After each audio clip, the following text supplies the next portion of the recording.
भारत माता की, भारत माता की, भारत माता की। बहुत बहुत धन्यवाद।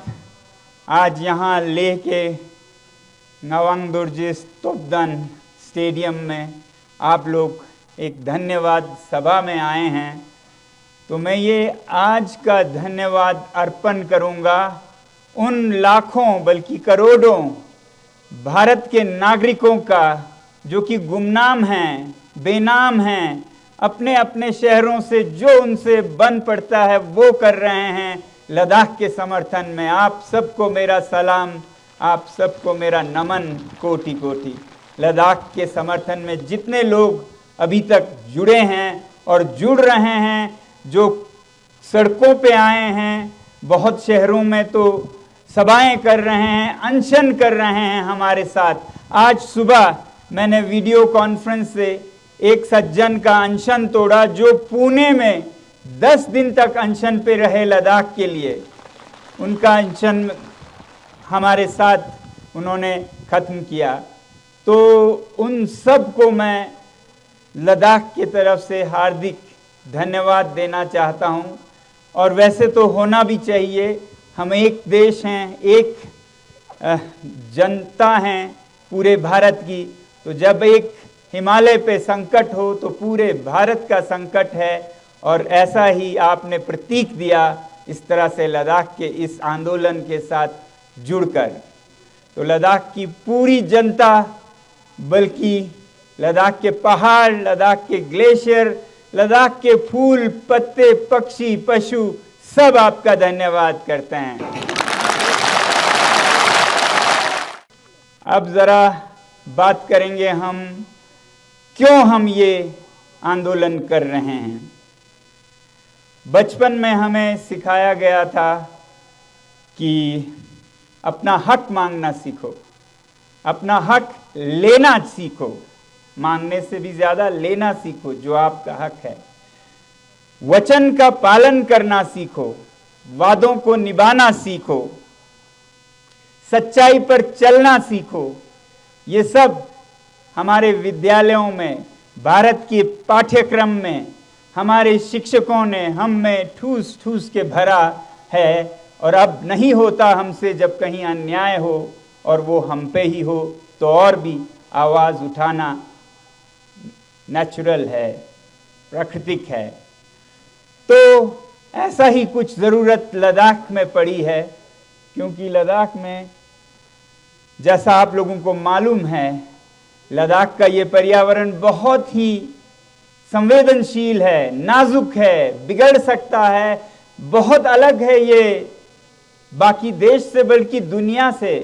ये लखनऊ, चंडीगढ़, उत्तर प्रदेश जैसा नहीं है, ये तो मंगल ग्रह जैसा ज़्यादा दिखता है किसी और प्रदेश से। तो ऐसे एक भूभाग का संचालन, उसकी देखरेख, उसका रख रखाव, संरक्षण कैसे करें, ये यहाँ के जो मूल निवासी जनजातीय जनसंख्या है उन्हें आता भी है और उनकी जिम्मेदारी भी है।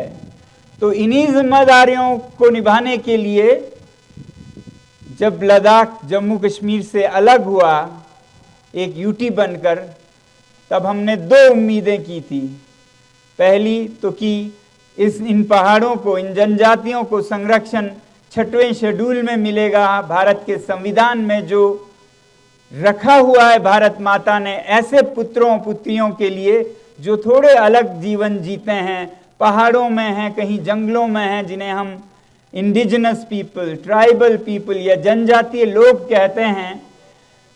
असल में ये एक रखवाले हैं भारत के प्राचीन ज्ञान का। आज दुनिया को, भारत ही नहीं दुनिया को इनसे सीखने की ज़रूरत है कि इस पृथ्वी पर अगर शांति से रहना है तो कैसे जिएं, वो इन जनजातियों से सीख मिलेगी। तो इन्हें संजोए रखने के लिए ये 6 शेड्यूल की उम्मीद लद्दाख के लोगों ने ज़रूर की, क्योंकि यहाँ पर 97% जनजातीय संख्या है ऐसा कहा जाता है। तो ये तो एक बिना सोचे समझे मतलब प्राकृतिक सी बात है कि ये शेड्यूल यहाँ मिले। और इसी तरह से सरकार ने वादे किए कि ऐसा ही होगा। जब यूटी बना, जिस पर हम बहुत खुश हुए, कृतज्ञ हुए, उसके बाद उन्होंने फिर वादे किए कि ये संरक्षण भी आपको दिया जाएगा। और इन वादों को चुनावों में, घोषणा पत्र में लाया गया, मैनिफेस्टो में नंबर 1, 2, 3 पर। और इसी को देखते हुए, इसी विश्वास में, इसी भरोसे पर लोगों ने भारी संख्या में वोट देकर सरकार को, जो अभी सरकार है, उसको जिताया। संसदीय चुनाव में भी, हिल काउंसिल में भी। मगर उसके बाद वो वादे से पीछे हटे और 4-4.5 साल के टाल मटोल के बाद पिछले 4 मार्च को उन्होंने साफ इनकार कर दिया। वादा करने के बावजूद क्या ये जायज है आप लोगों को? ये जायज नहीं है। कोई बच्चा समझ सकता है। अब ये हमारा हक बनता है कि जो वादा हुआ है उसे हम लें। यही तो हमने बचपन में सीखा, अपना हक लेना सीखो, वचन पूरा करना सीखो। तो यही मांग रहे हैं हम। दूसरी उम्मीद थी कि लद्दाख को भी लोकतंत्र के फल मिलेंगे। यहां भी एक असेंबली होगी जिसमें चुने हुए प्रतिनिधि यहां का फैसला करेंगे, कैसे लद्दाख को व्यवस्थापन करना है, चलाना है, संचालन करना है। मगर उसी मीटिंग में उन्होंने ये भी साफ कर दिया कि ना आपको 6वें शेड्यूल का संरक्षण मिलेगा, न ये लोकतंत्र। ये 4 मार्च को था और 6 मार्च से हम यहाँ पर अनशन शुरू कर चुके हैं। और कल 21 दिन का हमारा खत्म हुआ। एक चरण, पहला चरण 21 दिन इसलिए क्योंकि गांधी जी का सबसे लंबा उनके जीवन का अनशन था 21 ही दिन का। तो हम गांधी जी के पद चिन्हों पर चलने वाले लोग हैं लद्दाख में। बहुत ही आस्था से, पूरी उम्मीद के साथ कि इस रास्ते पर जीत ही होगी, हम चल रहे हैं। उन्होंने एक रास्ता दिखाया था सत्याग्रह का। सत्याग्रह का यानी कि सच्चाई को पकड़ के रखो, उस पे चलोगे तो सफलता मिलेगी ही। तो हम उसी पे पकड़ के सच्चाई की मांग कर रहे हैं, वचन का पूरा करने की मांग कर रहे हैं। और उसके लिए हम सत्याग्रह के ही शैली में अनशन पर बैठे हैं। हम किसी और पर दुख नहीं दे रहे हैं, पीड़ा नहीं दे रहे हैं, खुद पे दे रहे हैं। यही तो गांधी जी का रास्ता था सत्याग्रह का। तो इसी सत्याग्रह के अंदर उन्होंने कई रास्ते सिखाए। सिविल डिसोबीडियंस, हम पालन नहीं करेंगे ऐसे बातों का जो कि हित में नहीं है यहाँ के। तो मैं आप लोगों को ज़रा बताना चाहूँगा अगले आने वाले समय में हम क्या क्या करने वाले हैं और किस तरह से गांधी जी के पथ पर चलने वाले हैं। तो अभी 21 दिन का तो ठीक गांधी जी के अनुसार हम चले। और अब इस चरण के बाद दूसरे चरण में बैठे हैं हमारे लद्दाख की महिलाएं। वो आज से अनशन पर बैठी हैं, लंबी अनशन पर। और फिर उनके बाद युवा बैठेंगे अनशन पर। और उनके बाद फिर भिक्षुगण, जो मठों से गुम्फाओं में हैं, हमारे लद्दाख के धार्मिक गुरु, वो बैठेंगे। फिर बड़े बूढ़े बैठेंगे। फिर हम दोबारा से शायद मुझे बैठना पड़े। हालांकि हम सब उम्मीद करते हैं तब तक सरकार को अपना फैसला एहसास होगा कि उनके फैसले में कुछ ऊंच नीच रह गई, लद्दाख के साथ अन्याय हुआ।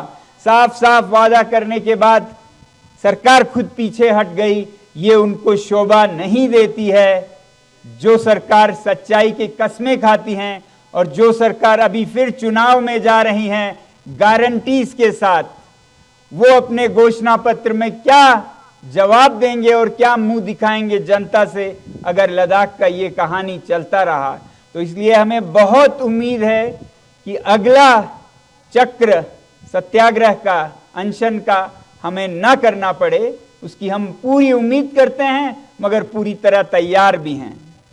तो ये रहा अनशन की बात। अब गांधी जी ने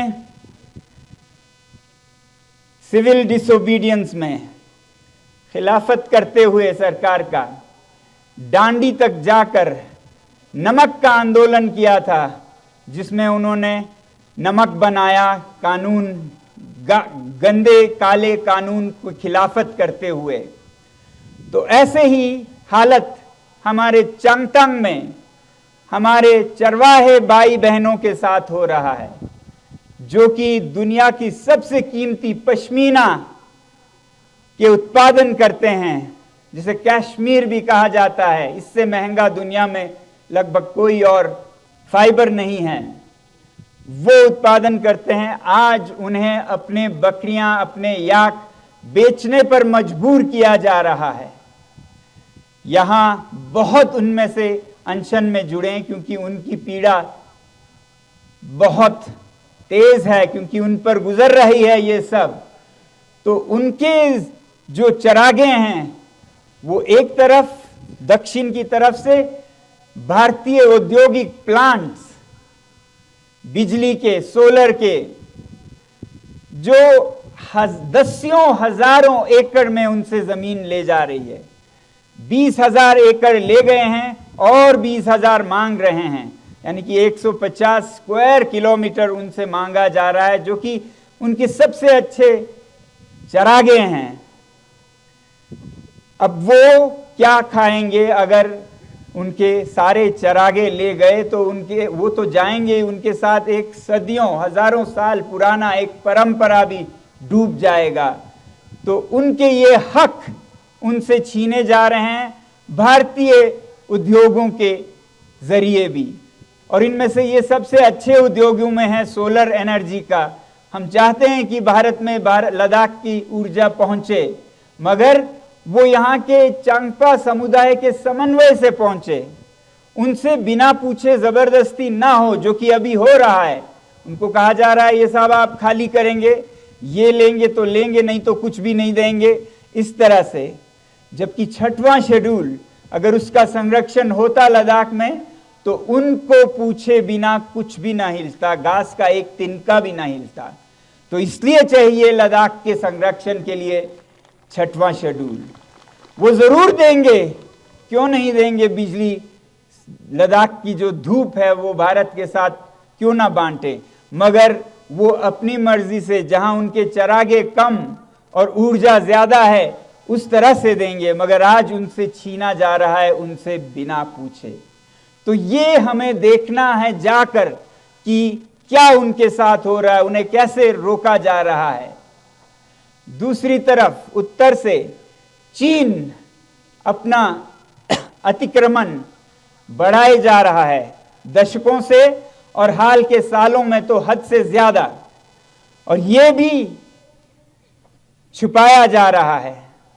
एक तरफ इतनी पीड़ा इन चरवाहे समुदायों को, और उसके बाद वो आह भी ना कर पाए।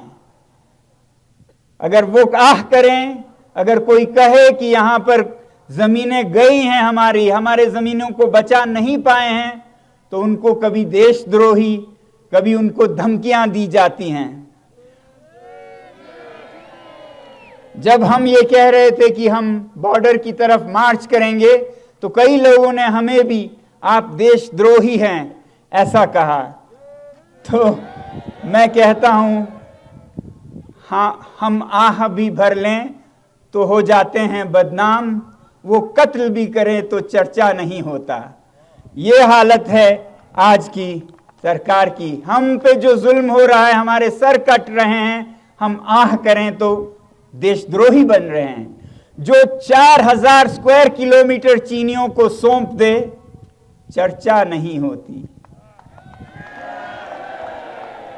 तो अब होगा लद्दाख के लोग जाकर वास्तविक भूमि पर उद्योगों को कितना चरागा जा रहा है, कितने किलोमीटरों, मतलब एक पूरा शहर जितना जमीन उद्योगों के लिए चरवाहों के चरागे जा रहे हैं, दूसरी तरफ उससे भी 20 गुना ज्यादा चीन को जा रहा है। तो क्या हालत है इन चरवाहों की, देश को दिखाने की जरूरत है ताकि उन्हें समझ आए कि ये संरक्षण लद्दाख के लोग कुछ ऐसे ही नहीं मांग रहे हैं, जरूरत है इसकी, उनके जान पे बनाई है, उनके रोजी पे बनाई है। तो इसलिए हम गांधी जी ने जैसे नमक का मार्च किया था डांडी तक, हम चांगथंग मार्च करेंगे। चांगथंग मार्च जिसे हम कहेंगे, क्योंकि बॉर्डर एक तरफ चीन की तरफ है मगर दूसरी तरफ नहीं है। चांगथंग मार्च में हम पूरे देश को सिलसिलेवार लाइव दिखाना चाहेंगे कि क्या हो रहा है। हमें मालूम है अगर सरकार के दिल में सफाई है, उनके पास कुछ भी छुपाने को नहीं है, जैसा वो कहते हैं वो सच्चाई के अनुयायी हैं, तो वो भारत की जमीन पर भारतीय लोगों को जाने में उनको कोई एतराज नहीं होगी। हमारे लिए खुली सड़कें मिलेंगे अगर सब साफ है। तो अगर नहीं है, छुपाने को बहुत है कि हम इतना चरागा उद्योगों को नहीं दे रहे हैं, हम इतना चरागा अतिक्रमण में नहीं खो रहे हैं, अगर वो ये झूठ बोलना चाहते हैं तो वह हमें जरूर रोकेंगे और उनका रोकना अपने आप में एक बयान होगा। उसी से हमें बहुत बड़ा बयान सरकार का मिल जाएगा कि छुपाने को बहुत है, जमीनें बहुत गई हैं, मगर हम नहीं जाने दे सकते ताकि देश ना देख ले और फिर चुनाव पे असर ना हो। तो चुनाव पे असर होने की बात हो तो होनी चाहिए। अगर पाकिस्तान के साथ पुलवामा और उड़ी का असर आपको अच्छा लगता है तो यहाँ हमारे चरवाहों के साथ क्या हुआ वो भी आपको मान्य होना चाहिए। जो सच्चाई है वो हम दिखाएंगे, हम कोई झूठ नहीं दिखाएंगे। हम इन्हीं चरवाहों के साथ जाएंगे, वो हमें दिखाएंगे कहाँ तक हमारे चरागे थे, आज कहाँ पहुँच गए हैं। दूर से दिख जाते हैं सब, वो हमें दिखाएंगे। तो हमें उम्मीद है कि कोई रुकावट नहीं डालेंगे। हमें पूरा विश्वास है कि हमारी सरकार जनता की सरकार है, लोकतंत्र की सरकार है और पारदर्शी सरकार है। जैसा है वैसा दिखाने का पूरा अनुमति देंगे और इसी में भारत की भलाई है, वरना यहां पर फिर और उलझ जाएगा। क्योंकि अगर वो हमें रोकते हैं या ले से जाने से या खारू से या आगे माहे से या चांगथंग में, तो एक तरफ उसका मतलब होगा बहुत कुछ छुपाया जा रहा है, दूसरी तरफ ये कोई 2-4 लोग नहीं होंगे, लगभग 10,000 लोग जाएंगे इस पर। तो गांधी जी का और एक बड़ा कॉल था जेल भरो आंदोलन, तो हम उस पे उतरेंगे। अब तीसरा जेल भरो आंदोलन के लिए मैं कहूंगा तैयार रखें अपने जेलों को खाली साफ करके, हम आ रहे हैं।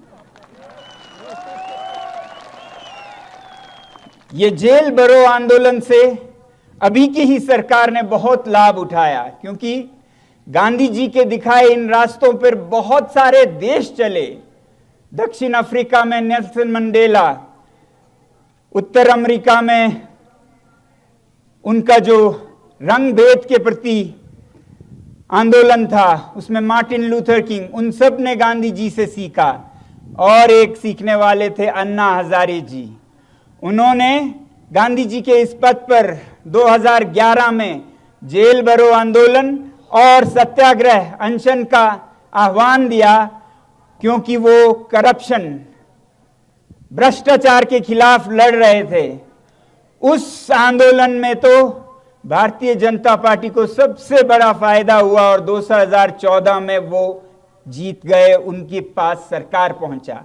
तो अब उनकी बारी है दिखाने की कि वो उसी सच पे चल रहे हैं जिस सच के सहारे वो सत्ता में आए। तो आज जेल भरो आंदोलन जो अन्ना हजारे जी ने 2011 में भ्रष्टाचार के खिलाफ तब के कांग्रेस हुकूमत को दिया था, वही आज हम उनसे कह रहे हैं। अगला हमारा अगर रोका गया तो जेल भरो आंदोलन होगा, उसके लिए हम तैयार रहें। और उसके बाद अगर जरूरत पड़े तो गांधी जी का और एक मंत्र है, एक और पुड़िया है उनकी जादू की, वो है नॉन कोऑपरेशन, असहयोग आंदोलन, जिसमें देश के सभी लोगों ने अंग्रेजी हुकूमत के हर काम को करने से इनकार कर दिया। चाहे वो मजदूर थे या सरकार के मुलाजिम थे, सब ने अपने कलम नीचे रख दिए, कहा हम आपके काम नहीं करेंगे, आप सच्चाई पर नहीं चल रहे हैं। तो जरूरत पड़े तो लद्दाख में भी असहयोग आंदोलन होगा आने वाले हफ्तों या महीनों में, नॉन कोऑपरेशन मूवमेंट, जिसमें लद्दाख के जितने भी लोग सरकार या गैर सरकारी प्रोजेक्ट से जुड़े हैं वो सब अपना हिस्सा निभाएंगे, जिम्मेदारी निभाएंगे, क्योंकि सबके भविष्य का सवाल है ये, सबके बच्चों का सवाल है ये, सबके पानी का सवाल है ये। ऐसा नहीं है कि जो यहाँ इस आंदोलन में जुड़े हैं उनके पास आगे पीछे खाने को कुछ भी नहीं है, घर परिवार और सब कुछ सिर्फ सरकारी मुलाजिमों के साथ है। उनके पास दौलत है, तनख्वाह है, नौकरियां हैं, तो इसलिए उनको एक स्पेशल छूट मिल जाए, एक इम्यूनिटी मिल जाए, ऐसा हम बहुत हद तक करते रहेंगे, मगर आखिर में हमारी उम्मीद होगी कि हर लद्दाखी, चाहे वो जिस भी शोबे में काम करते हो, वो असहयोग आंदोलन में जुड़ेंगे और जो यहां पर सरकार है वो पैरालाइज हो जाएगी, अपंग हो जाएगी, कोई कागज नहीं हिलेगा। ऐसा यहां के यूनियन टेरिटरी की हाल होगी अगर लद्दाख के लोगों के समन्वय के साथ न चलाएं, अपनी मन मर्जी से चलाते रहें।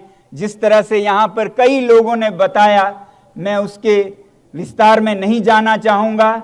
मैं विनती करूंगा यूटी एडमिनिस्ट्रेशन के अफसरों से वो हिंदी अनुवाद ले ले लद्दाखी भाषणों का, जिसमें कहा गया कि यूटी के जो 6,000 करोड़ है वो जनता तक तो नहीं पहुंचता है, मगर किन किन बातों पे खर्च किया जाता है, किन किन बेशर्मी से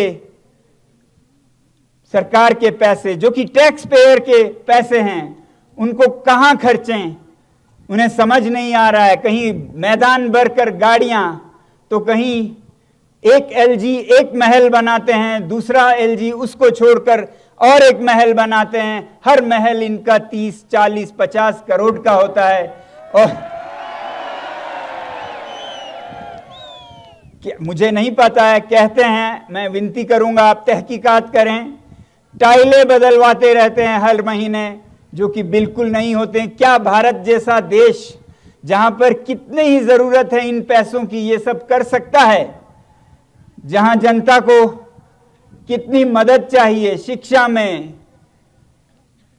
महिलाओं को, बूढ़ों को, क्या वो महलों को बनाने और बिगाड़ने में ये सरकार का जिस पर कहा जा रहा है लद्दाख में कितना तरक्की हुआ है, इतने 1000 करोड़ दिए गए हैं, तो वो करोड़ कैसे उड़ाया जा रहा है? मैं इन जर्नलिस्ट में से, पत्रकारों में से विनती करूंगा वो भी इस पे कुछ लेख लिखें, इस पे कुछ फिल्म निकालें, जिससे दिखे कि लद्दाख में क्या हो रहा है। तो आज मेरा सबसे बड़ा आज दायित्व था कि भारत के हर नागरिक का धन्यवाद करूं जो लद्दाख के इस आंदोलन से जुड़े हैं और जुड़े रहेंगे। और जब लद्दाख में हम यहाँ का पर्यावरण कैसे बिगड़ रहा है, यहाँ के चरागे कैसे बिखर रहे हैं, उसके मार्च पे जाएंगे 7 अप्रैल को। रविवार 7 अप्रैल है, रविवार है, छुट्टी का दिन है। तो मैं अनुरोध करूंगा भारत के हमारे वीर सामाजिक कार्यकर्ता मार्च करें अपने अपने शहरों और राज्यों में जहां पर विकास के नाम पर विनाश हो रहा है। कहीं जंगल काटे जा रहे हैं, कहीं नदियों को मरोड़ा जा रहा है, कहीं शहरों में पानी का अकाल हो रहा है। कहां कहां विकास के नाम पर उद्योगपतियों को भारत की संपदा को बेचा जा रहा है। वो सब दिखाने का आप मार्च करें अपने अपने इलाकों से। तो ये एक प्रकृति का मार्च हो, ये एक स्थायी विकास का मार्च हो, हर जगह हो। और लद्दाख में हम चांगथांग मार्च पर निकलेंगे। आप सबका बहुत बहुत धन्यवाद। जय हिंद।